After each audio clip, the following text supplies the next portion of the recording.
Por que você tem que sublinhar a censura? Porque a penalidade que a comissão de ética aplica é censura, nada mais. O CESP vai colocar afirmações do tipo: a comissão de ética, verificando que a conduta do servidor é muito grave, poderá aplicar a pena de suspensão ou demissão. Não pode. Não pode. Não pode. Não pode. Não pode. Não vou ouvir o que você está falando. Lá. Calma, vamos como Jack Stripador, vamos por partes. Agora eu tô no bracinho. Não, esse aí não é o Jack Stripador. O Jack Stripador só cortava. O miam é o Hannibal. Tá vendo? Então, calma, presta atenção. Censura você vai sublinhar. Não vai ter suspensão, não vai ter demissão, não vai ter cassação de aposentadoria. Por que eles colocam esses? Porque você lê na Lei 8112, né? Que é o Estatuto dos Servidores, as penalidades que o servidor está sujeito. Daí a colega falou assim: mas advertência pode, né, professor? Eu falei: não pode, porque não são sinônimos. Se você for estudar advertência e censura, parece a mesma coisa. Por quê? Porque as duas é como assinar a ocorrência na escola. Lembra quando você aprontava na escola, que você matava a aula? Ah, tem que assinar a ocorrência. Vai lá você, para a diretora, assinar a sua ocorrência. Não sei se tem atualmente isso, mas eu era campeão de ocorrência na escola. Enfim, a censura é como se fosse você assinar uma ocorrência, certo? Só que dentro do decreto e dentro de todo o nosso edital, a gente só ouve uma palavra, que é censura. Ele não fala em advertência. E se você for estudar, a diferença existe. A advertência é aplicada para o servidor que está atuando. A censura é aplicada para o servidor que ainda está prestando serviço. Então tem essa diferença de conceito, certo? E essa diferença de conceito, o decreto não faz. Ele mantém apenas censura. Então o certo é só a censura.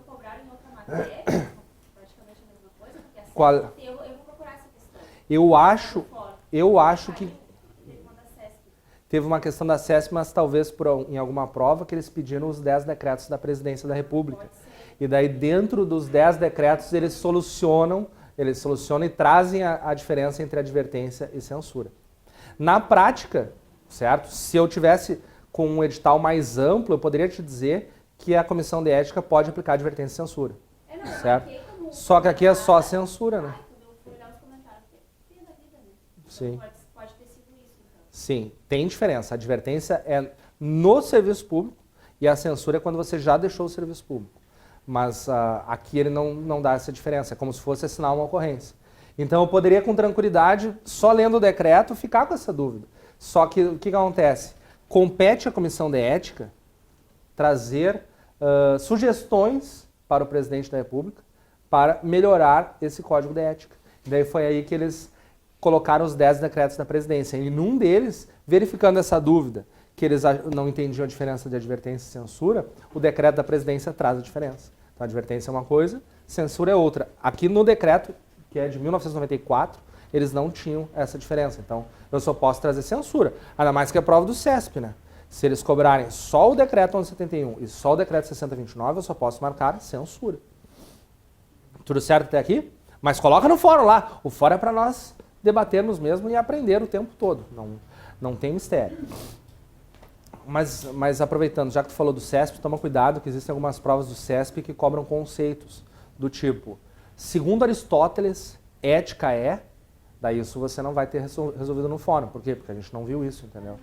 Daí esse tipo de conceito não, que eu acho que foi a dúvida do colega, né? O colega estava com a camisa da Argentina, é isso? Ah, a jaqueta da Argentina, legal, bonita a jaqueta. Mas enfim, nosso colega argentino perguntou no início da aula sobre os conceitos, daí no seu edital eles não pediram. Continuando, 18. Não se assustem, tá, pessoal? E ó, a gente pulou do 16 para o 18. Se você for olhar pela numeração, agora é XV e II. Mas por que não tem o 17? Porque ele foi vetado, né? Ele não tem no decreto. Então não fui eu que falhei na minha apostila. E sim, ele não existe no nosso decreto. Então lá vou eu. A Comissão de Ética incumbe fornecer aos organismos encarregados da execução do quadro de carreira dos servidores os registros sobre sua conduta ética, para o efeito de instruir e fundamentar promoções e para todos os demais procedimentos próprios na carreira do servidor público. Então lembra que eu falei que se eu tenho 2 caras para promover, tem um que é patropi, tem outro que o cara é show de bola, tem uma conduta correta, não fica bebendo, não joga bingo, não aposta em cavalo, não fica indo no jogo do Inter, eu vou promover aquele outro. Que maldade. Que piada sem graça, né? Nem tem mais Coreia no Beira-Rio, né? Então tá tranquilo, pode ir no jogo Inter agora, virou um teatro. Mas enfim, eu só fiz essa brincadeira para você entender esse inciso 8º. Continuando. A pena aplicável ao servidor público pela Comissão de Ética é a de censura e sua fundamentação constará do respectivo parecer, assinado por todos os seus integrantes com ciência do faltoso. Em algum momento você leu assim, ó, a pena aplicável ao servidor público pela Comissão de Ética é a de censura ou advertência e sua fundamentação... Não, não fala isso. Fala só censura. Então eu tenho que marcar censura. Não dá para ficar fugindo aqui a nossa regra. Agora, nesse inciso 22, eu acho que a parte final é legal. Tipo, assinado por todos os integrantes com ciência do faltoso. Por quê? Porque teve uma questão, se eu não me engano, essa foi do CESP, que falava exatamente assim, ó, a pena aplicável ao servidor público pela Comissão de Ética, de censura e sua fundamentação constará do respectivo parecer, assinado por todos os seus integrantes e pelo faltoso. Ele não está dizendo que o faltoso tem que assinar. Eu só preciso dar a ciência. É mais ou menos como multa de trânsito, né? O guarda te para, olha só, trapassou no local proibido, vou te multar. Daí você fica assim, ó, não vou assinar, não vou assinar. Que diferença faz? Está multado igual. É a mesma coisa com a pena aqui. Ah, é assinar a ocorrência, não vou assinar. Não vou assinar, azar o teu, meu, já está dada. Você já sabe dessa advertência, então está dada a sua ciência. Quem tem que assinar são os 3 integrantes da Comissão de Ética. E eu vou te dar ciência, mas você não precisa assinar. A ciência não é sinônimo de assinatura. Na prática é, né? Na prática, a melhor forma de ciência seria uma assinatura. Mas e se, por exemplo, eu te mandar um e-mail com aviso de recebimento? Não tem assinatura e você sabe. Então, cuida com essa parte final aqui que já teve uma pegadinha, se eu não me engano, foi do CESP aí. Até hoje tem gente que não assina multa, né? Eu sei disso porque eu sou oficial de justiça, daí eu chego para notificar o cara, não vou assinar. Que diferença faz, meu querido? Já está notificado, não estou nem aí. Mas enfim, continuando. Muda o humor, né? O Pedro é tripolar. Continuando. Inciso 24, não se assustem que a gente está pulando, porque esses são os incisos que valem, os outros não estão dentro do decreto. Para fins de apuração do comprometimento ético, entende-se por servidor público todo aquele que, por força de... Parem de ler! Campeão de concurso. Eu recomendo colocar um adesivo com uma Hello Kitty com a roupa do demônio apontando para esse inciso. Esse aqui é campeão de concurso. Cai em todas as provas. Cai em todas as provas. Se eles estiverem com preguiça de elaborar uma prova de ética na sua prova da INSS, eles vão vir direto aqui e vão fazer uma questão sobre isso. Por que cai em todas as provas? Porque esse inciso te induz ao erro. Olha só. Ele está dizendo o seguinte, ó. Para quem nós aplicamos esse código de ética? Daí você fica pensando, professor, eu vou tirar 2 tatu e jogar no teu olho. Porque é óbvio que é para servidor público, né? Os concursados, os seletistas, estatutários. Não, não é assim. Olha só. Para fins de apuração do comprometimento ético, entende-se por servidor público todo aquele que, por força de lei, contrato ou qualquer ato jurídico, preste serviços de natureza permanente, temporária, excepcional, ainda que sem atribuição financeira, desde que ligado direto ou indiretamente a qualquer órgão do poder estatal, como as autarquias, as fundações públicas, as entidades paraestatais, as empresas públicas, as sociedades de economia mista, ou qualquer setor onde prevaleça o interesse do Estado. Então, qualquer um, por qualquer ato jurídico, precário ou não, concurso ou não, foi nomeado de boca ou não, você recebe salário ou não, não me interessa. Se você está trabalhando de forma temporária ou permanente, não me interessa. Se você de alguma forma está prestando algum serviço público, você pode ser considerado servidor para fins aqui desse nosso decreto. Daí nas outras aulas eu sempre dou o mesmo exemplo. Por exemplo, você é um jurado. Você ganha alguma coisa para ser jurado, participar de um júri? Não. Você vai ser para sempre jurado? Não, é temporário. Mas para fins de comprometimento ético, você pode ser enquadrado como servidor público. Você, por exemplo, é mesário no dia da eleição. Ganha alguma coisa? Não. Antigamente você ganhava aquele ticket que assustava mais do que o Jason do Sexta-feira 13. Porque ninguém aceita aquela porcaria, só dá para fazer um quadro. Tu nunca vai conseguir trocar o ticket que a Justiça Eleitoral fornece. Atualmente a Justiça Eleitoral optou por pagar em dinheiro, né? Toma 15 pila para te almoçar. Porque aquele ticket é totalmente inútil. Mas enfim, o ticket não é remuneração. Então você está trabalhando de forma temporária e não recebe nenhum tostão e pode ser enquadrado. Só que nesses exemplos que eu te dei, na outra aula gerou uma dúvida. Por quê? Porque esses exemplos que eu te dei são vinculados ao Poder Judiciário. E nós estamos estudando aqui o decreto, que é o 1171, que se aplica aos órgãos do Poder Executivo. Daí o pessoal falando, não, professor, não pode ser. Exemplo do Poder Judiciário. Tem até uma questão do CESP que fala, aplica-se o decreto 1171, ou melhor, não se aplica aos órgãos do Poder Judiciário. Daí está certo essa questão, é uma questão antiga, mas ela existe. Daí o pessoal não gostou do exemplo. Então, se você não gostou do exemplo, basta você pensar qualquer outro exemplo. Por exemplo, o exemplo que eu vou dar. Chuva. Chove lá fora. Daí eu estou saindo da aula agora, tem ali uma senhora sendo carregada pela enxurrada e diversos heróis da Defesa Civil tentando salvá-la. Eu pego com os meus braços poderosos e com o meu lastro, eu sou um cara pesado, e salvo a velhinha, auxilio a Defesa Civil. Nesse exato momento, eu já posso ser considerado, a Defesa Civil é vinculada ao Executivo, já posso ser considerado um servidor público. Eu vou das melhores formas salvar a velhinha. Não vou depois de salvar a velhinha, chutar a velhinha. Não vou depois de salvar a velhinha, cuspir na cara da velhinha. Não vou depois de tirar a velhinha da enxurrada, largar ela no arroio dilúvio. Não, porque senão posso estar trazendo um comprometimento ético. Você pode pensar, não, professor, não é um comprometimento ético, vai pra cadeia, tu matou a velha. Não, mas eu estou pensando em ética. Então vamos nos limitar às penalidades de censura. Alguma coisa que eu seria censurado. Então, um exemplo aí da Defesa Civil poderia ser, que é bastante comum as pessoas serem nomeadas na hora. Você nunca viu aqueles filmes americanos que o xerife tira uma estrela do bolso, toma, está nomeado xerife. E daí colocam uma estrela. Então, é um exemplo. Se você não gosta dos exemplos do Judiciário, utilize um exemplo aí da Defesa Civil. Mas os exemplos do Poder Judiciário valem, certo, pessoal? Porque o Judiciário costuma utilizar leis por analogia, por equidade. Então, como não tem um código de ética atualmente federal do Poder Judiciário, eles utilizam o decreto 1171. Inclusive, tem um monte de concurso de TRF, de TRE, de TRT que cai o decreto 1171. Então, eles utilizam por analogia, mas tem uma prova antiga aí, não me lembro de qual banca, que ela dizia para quais órgãos que se aplica o decreto. Daí a resposta, que não se aplica o decreto, daí a resposta era o Poder Judiciário. Essa eu acho que está no fórum até. Não lembro. Mas enfim. Vencemos o nosso decreto 1171. O que você deve estar ansioso para fazer? Por obviedade, ir embora? Não. Fazer questões. Vamos fazer umas questões que tem tudo a ver. Por exemplo, a questão 1 tem tudo a ver. Vamos anotar as questões que a gente pode fazer. Ó, questão 1 tem tudo a ver com o decreto. Deixa eu ver a 2.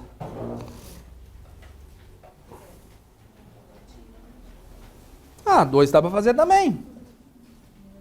E a 3?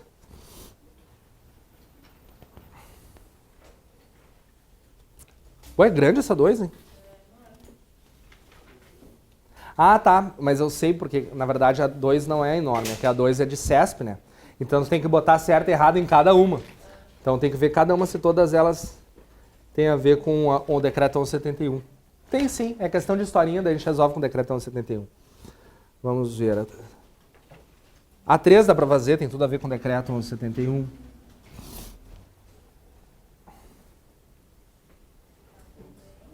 A 4 também.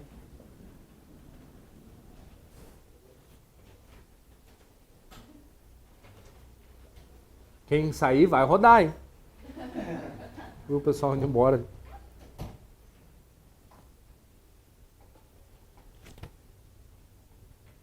Ah, eu acho que dá para fazer a 5 também.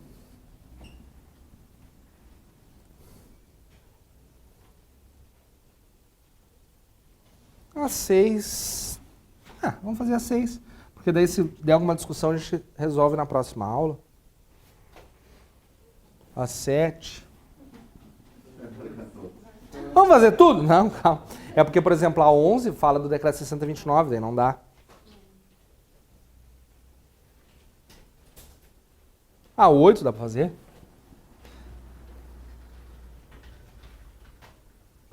A 9 não dá. A 10 não dá. A 11 não dá.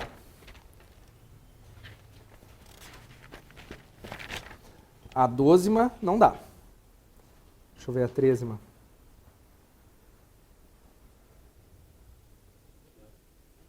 uma 13 e uma dá.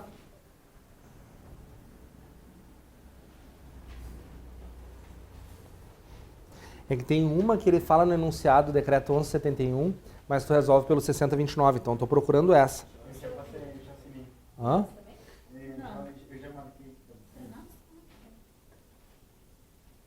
Ah, 14 dá pra fazer?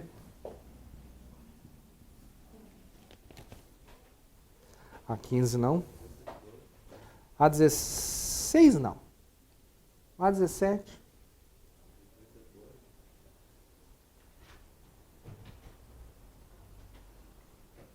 O que foi? Vou falar o quê? O colega fez uma denúncia, plantão.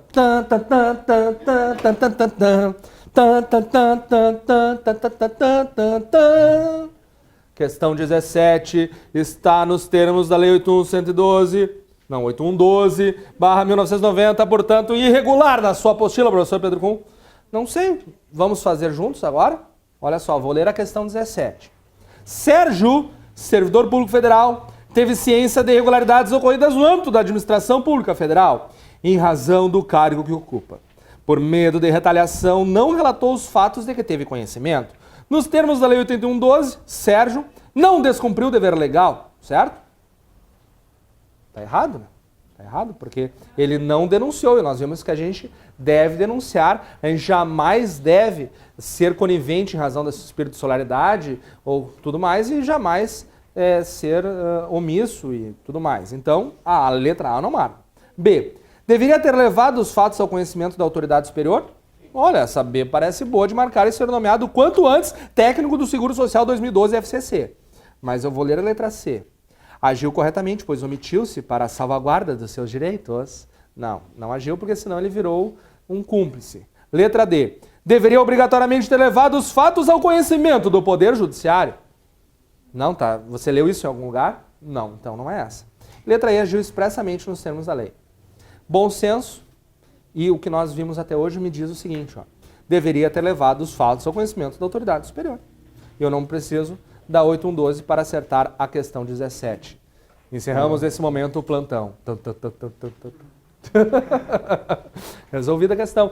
Mas eu achei bem legal essa brincadeira do plantão, pelo seguinte, na hora da prova, eles separam para nós as questões. Então vai ter questão lá de direito previdenciário, questão de português, questão de informática, raciocínio lógico, legislação, ética e tudo mais.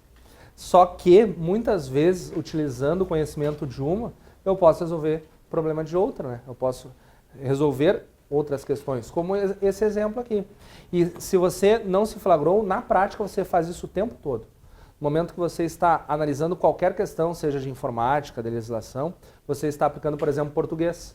Português você aplica na interpretação dos enunciados. Então, eu achei bem legal essa questão aí. Vamos fazer os exercícios? Vou dar uns minutinhos, depois eu começo a fazer com vocês. Tudo certo? Voltamos, pessoal! Agora, enquanto vocês estavam fazendo questões, duas coisas aconteceram. Eu estava incomodando vocês para treinar no dia da prova, a concentração. Sim, porque no dia da prova, infelizmente, a prova, felizmente, era nossa amiga. Ela está lá porque tem vagas e nós seremos nomeados. Mas, infelizmente, situações do nosso dia a dia podem nos atrapalhar na prova e a gente não pode evitar isso. Por exemplo, agora no TRT que teve a prova domingo, um colega postou lá no fórum que um concurseiro ao lado dele teve um ataque epilético. Imagina como se concentrar numa situação dessa com o cara trepidando e babando no cara. O que tu tem que fazer? Abre o guarda-chuva e vai fazer tua prova. Deixa o cara tremendo lá. Sim, mas imagina, o que eu posso fazer? Então, várias das coisas acontecem. É claro que nesse caso, não, ele ajudou. Oi? Sim, mas ele ajudou o fiscal a levar para a ambulância, fez toda aquela função. Mas já aconteceu, por exemplo, eu já fiz prova num domingo que uma escola de samba na frente estava fazendo um ensaio. Ali na URGS, ali perto do Planetário. Eu já fiz uma prova na Ramiro Barcelos, ali do lado do Hospital Moinhos, que tem um coleginho antes do Moinhos, que os vendedores de água estavam na rua. Estavam lá gritando, refrigerante, cerveja! Refrigerante, cerveja! Eu, putz, tentando fazer a prova. Tu fica ali, ó, vou marcar a letra A. Refrigerante, cerveja. Então são coisas que são assim, sem contar que tem fiscal de prova que fica incomodando, né? Faltam 2 horas e 5 minutos para acabar a prova. Faltam 2 horas para acabar a prova. O fiscal, cala a boca. Cala tua boca. Sem contar que também no meio da prova eles passam para pegar a tua impressão digital, para te assinar. Então isso é normal no concurso. Se você nunca fez concurso, saiba que isso é completamente normal. Agora, a segunda situação é a seguinte. Ô professor, essa questão aqui está incompleta. Se você está na prova, tu vai tirar dúvida com o fiscal? Não, né? Não, então talvez eu esteja colocando uma questão errada, incompleta na sua apostila, só para te treinar para o concurso. Já pensou nessa hipótese? Por exemplo, colocar uma questão repetida na sua apostila só para te treinar no concurso. Já pensou nessa hipótese? Lá na hora da prova, 2 questões repetidas. Tu vai falar para o fiscal? Se tu não sabe a resposta, tu fala. Mas se tu sabe, acerta as 2, né? Mas claro, tudo para acertar as questões de concurso. Se você me odiar e passar, eu fiz a minha função. Agora, se eu for um professor amiguinho, você me ama, você me convida para ir na sua casa, comer um churrasco, e você rodar, é péssimo. Então, se der para conciliar, você me gostar e você acertar, daí sim. Mas eu prefiro que você me odeie. Então, por isso que eu gosto de dar esses exemplos. Vamos lá. Primeira questãozinha, essa aqui caiu na SES Gran Rio. Vejam. Considerando o padrão ético a ser observado pelo servidor público do Poder Executivo Federal, pode-se afirmar que a esse, inciso 1, é vedado o uso de amizades para obter qualquer favorecimento para si ou para outrem. Tá certo isso? Tá certo. Quando tem essas questões assertivas, claro, se for CESP não vai ter para você, mas esse tipo de questão de assertiva te auxilia para treinar para o CESP também, porque cada assertiva dessas que você vai lendo, você vai colocando um certinho ou um erradinho do lado, né? Para ir acertando. Então, a primeira é certo. Vamos ver a 2.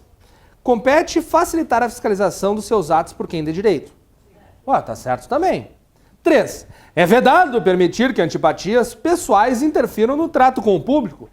É proibido? Não posso falecer o meu ex? Não. Não posso. Então tá certa a incisa 3. Faleceu? Inciso 4. Compete cumprir sem questionamento as instruções recebidas por seus superiores hierárquicos, ainda que, segundo o seu julgamento, sejam essas contrárias às normas legais. Vamos picotar o ioki e botar na mala? Não, não pode. Então essa 4 aqui vai estar errada, somente a 1, a 2 e a 3 vão estar corretas, concordam? Neste caso eu vou marcar a 1, a 2 e a 3, letra C, é a nossa resposta certa. Próxima, essa aqui caiu no CESP, Tribunal Superior do Trabalho, é o TST, para quem não sabe, 30.103, composto de 27 ministros. Lá vou eu. O servidor público deve ter consciência de que seu trabalho é regido por princípios éticos, que se materializam na adequada prestação dos serviços públicos. Em cada item a seguir, é apresentada uma situação hipotética, seguida de uma assertiva que deve ser julgada em certo ou errado, considerando os princípios éticos do serviço público. Lá vou eu, 1. Cláudio é servidor público e, para aumentar sua renda, comercializa em seu ambiente de trabalho, mas fora do horário normal do expediente, claro, cópias de CDs e DVDs. Nessa situação, a conduta de Cláudio não pode ser considerada imprópria ao serviço público, pois envolve uma atividade que não guarda relação direta com as atribuições do cargo. Certo ou errado?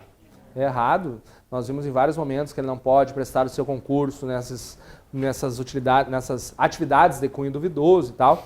Então, com certeza aqui está errado, ficou bem fácil essa. O bom senso me diz para marcar errado. Vamos ver a 3. Marcos é servidor público e, todos os dias, sai para bares com amigos e ingere grande quantidade de bebida alcoólica. É um pau d'água. Por conta disso, Marcos é conhecido por embriagar-se habitualmente e, ainda que isso não interfira na sua assiduidade ao serviço, tem afetado reiteradamente a sua pontualidade. Situação que Marcos busca compensar trabalhando além do horário do expediente. Neste caso, o comportamento de Marcos não pode ser considerado incompatível com o serviço público. Pode sim, a gente não pode apresentar-se embriagado ao serviço ou fora dele habitualmente. Então essa aqui está errada, mas merece uma atenção especial, tá? Aqui ele está dizendo que o comportamento de Marcos não pode ser considerado incompatível com o serviço público. Sempre leiam até o fim, tá? Porque de repente no fim fala, neste caso o comportamento de Marcos é imoral e condenado pelos preceitos da ética, por exemplo. Daí você tem que marcar certo, cuidado com isso. Então sempre leia até o fim. 3. Há algum tempo, Bruno, servidor público responsável pelo controle do material do expediente do setor em que trabalha, observa que Joana, servidora pública lotada nesse mesmo setor, utiliza recursos de materiais da repartição em atividades particulares. Faz um rancho na repartição, material escolar, vai tudo para casa, né? Canetas, lápis, borracha, enfim. Em razão do seu espírito de solidariedade e da amizade que nutre por Joana, Bruno se abstém de levar ao conhecimento do chefe do setor os atos praticados por sua colega de trabalho. Nessa situação, Bruno age de forma correta, pois compete ao chefe detectar por si mesmo quaisquer irregularidades no setor, caracterizando ofensa à ética, o servidor público denunciar colega de trabalho. Claro que tem que denunciar, mas uma alternativa que, lendo até o fim, vislumbramos que está errada. 4. Ricardo, servidor público, enquanto participava da preparação do edital de licitação para a contratação de fornecimento de refeições para o órgão em que trabalha, antecipou algumas regras que iria fazer parte do edital para Carlos, dono de uma empresa de fornecimento de marmitas, famosa pela boa qualidade e ótimos preços de seus produtos, a fim de que esse pudesse se adequar a alguns procedimentos de sua empresa ao edital. A iniciativa de Ricardo deveu-se somente ao fato dele conhecer bem os produtos da empresa de Carlos, não lhe trazendo qualquer vantagem pecuniária. Posso fazer isso? Não posso. Não posso ter qualquer tipo de vantagem, mas também não posso utilizar o meu cargo para obter vantagem para qualquer pessoa conhecida, pessoa da família, coisa parecida. Então está errado esta aqui. Nesta situação, é correto afirmar que Ricardo agiu em prol do interesse coletivo e que a atitude não fere a ética do serviço público. Eu devia ter lido até o fim, né, cabeção? Mas enfim, continua errado. Neste caso, eu tenho que marcar... Deixa eu ver, a primeira é errado, a segunda é errado, a 3 é errado. Tudo errado? Então eu tenho que marcar E, que é a letra E. Aí ficou E. Legal essa questão, né? Tudo trazendo aqui os nossos deveres, as proibições. Bem legal, gostei dessa questão, bem completa. Vamos para a próxima. Esta aqui houve uma denúncia idêntica à questão 1. Será que é idêntica mesmo? Igualzinho? Então faleceu essa. Não tem como fazer esta aqui. Deixa eu ler direitinho para ver se... Tô vendo se não tem nenhuma virgulazinha errada. Tá, então tá errado. Bom, essa aqui tá igual. O que tu viu de errado? Um fala em CEF 2008 e a outra fala em CEF Gran Rio Técnico Bancário 2008. Tá, mas isso não faz diferença. Bom, então a 3 a gente viu que a 1, a 2 e a 3 estão certas, a 4 está errada, a letra C. Vamos para a 4. Essa aqui caiu no TRT do Distrito Federal, a prova foi CESP, tudo a ver com a nossa prova. 1. O servidor deve estar atento para que os fatos de sua vida particular não influenciem ao seu bom conceito da vida funcional. Certo ou errado? Óbvio, me parece certo. Essa aqui eu marcaria certo no CESP. Vamos ver o 2. Todo servidor tem o dever de dizer a verdade, exceto se a informação for contrária ao interesse público, né? Daí não dá para falar a verdade. É errado, né? Com certeza está errada a 2. 3. O servidor não deve se ausentar injustificadamente do seu local de trabalho, podendo assim causar desordens nas relações humanas, certo? Tá certo, inclusive o podendo, tá perfeito. Então essa aqui ficou como? Foi a primeira. SEC, CEC, SEC é letra B, de boa demarcar, e ser nomeado quanto antes no concurso dos meus sonhos. Bom, pelo que eu estou vendo, chegamos no nosso horário limite, então fazemos as próximas questões na próxima aula aí, façam de tema de casa. Muito obrigado pela presença, obrigado pela paciência, obrigado a vocês pela audiência. Nos encontramos então na próxima aula. Tchau, pessoal. Tchau.